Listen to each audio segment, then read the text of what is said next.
بسم اللہ الرحمن الرحیم۔ کبھی سوچا ہے ایسے کون لوگ ہیں جن سے اللہ اتنا ناراض ہوتا ہے کہ ان پر لعنت بھیجتا ہے؟ لعنت یعنی اللہ کی رحمت سے دوری، ایسا انجام جس سے بڑا کوئی عذاب نہیں۔ نبی کریم صلی اللہ علیہ وآلہ وسلم نے ہمیں خبردار فرمایا، تین لوگ ایسے ہیں جن پر اللہ تعالیٰ لعنت فرماتا ہے: ماں باپ کا نافرمان، زمین پر ظلم کرنے والا، اور وہ جو نیکی کے راستے کو روکے۔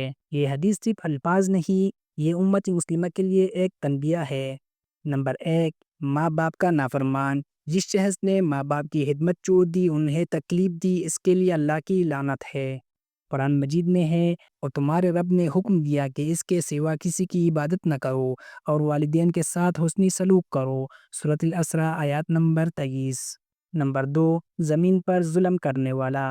جو اپنی اختیار یا طاقت سے کمزوروں کو ستاتا ہے، دھوکہ دیتا ہے یا ان کا حق کھا لیتا ہے، ایسا شخص بھی اللہ کی لعنت کا مستحق بنتا ہے۔ نمبر 3، نیکی کے راستے سے روکنے والا۔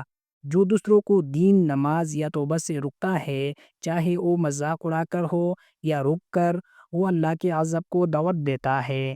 کبھی ہم بھی ایسے عمل کر جاتے ہیں بنا سوچے، لیکن یاد رکھو اللہ کی رحمت بہت وسیع ہے۔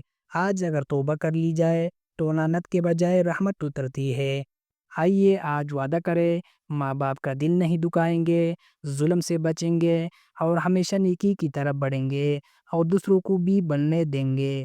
یہی ہے چراغ ایمان کا پیغام، وہ روشنی جو دل کو جگا دے اور ایمان کو تازہ کر دے۔ مزید حدیث سننے کے لیے چراغ ایمان چینل کو ضرور سبسکرائب کریں۔ صدقہ جاریہ سمجھ کر دوستوں کے ساتھ شیئر بھی کریں۔ شکریہ۔